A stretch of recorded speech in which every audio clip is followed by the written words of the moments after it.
Hi everyone, my name is Johanna and I'm going to give my argument on the discussion post we had about if a parent came up to you and asked, why do you spend so much time playing? They can play at home, why should I have to pay you to play with my children?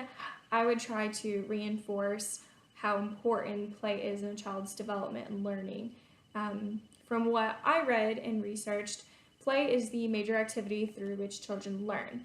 David Elkind, a psychologist and educator, emphasizes how important play is and that it's not just an optional activity for children like it is for adults. It's an essential role for their health and growth and development. Research on play and development supports that active physical and cognitively stimulating play provides a place for cognitive skills to advance, meaning we need that play in order for those skills to get where they need to be. This is the reason that we're allowing children to play in the classroom and why you pay for your child to play. While at school, they're not just playing, they're learning. When they play, they learn to problem solve, they learn to read, write, interact, use their motor skills, socially interact, and find their own identity in class while playing. Some theories that focus on play are the psychoanalytic theories of Freud and Erikson and the constructivism theories of Piaget and Vygotsky. These theories enforce a belief that play is such an essential role in a child's life. The psychoanalytic perspective focuses on the expression of emotions and the mastery of difficulties that children meet. The constructivism view focuses more on intellectual function of play as a means through which young children construct knowledge, and this is basically that the means for facing reality and mastering skills is needed for living, and play is the way these toddlers learn to master these new skills. It's said that preschoolers have attained a sense of autonomy, use their initiative to attack problems creatively through play.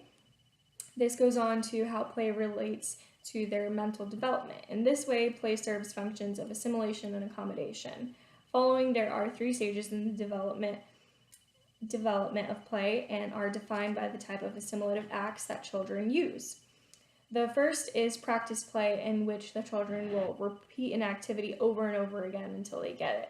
The next stage would be the symbolic stage, in which children pretend to be something that they are not. So they could pretend to be maybe a cashier in a restaurant, or they could pretend to be mom and dad taking care of a baby. They just see things or use things that they've seen and act those out and learn that way. And this is all typical behavior of a toddler. The third stage would be playing with rules. So games with rules, basically learning how to adjust to games that have rules and are set and they just don't go by however they want to play the game. They're learning.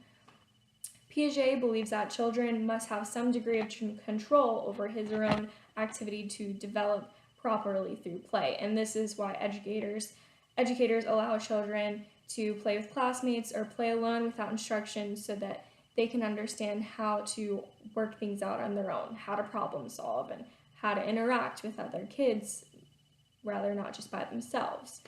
This is why play is so important in the classroom and why I would try to make the parent aware of why that their child is not just playing, but they're learning. And while they're playing and having fun, it's keeping them involved and it's keeping them engaged, because if they're just reading something or doing a little worksheet, they're not going to have fun and think that it's a fun time in school. They have to be involved and engaged in something, and that's why play is so centered and should be centered in a preschool or kindergarten so that these children are learning. And that's why I would say play is so important, and hopefully a parent would understand that.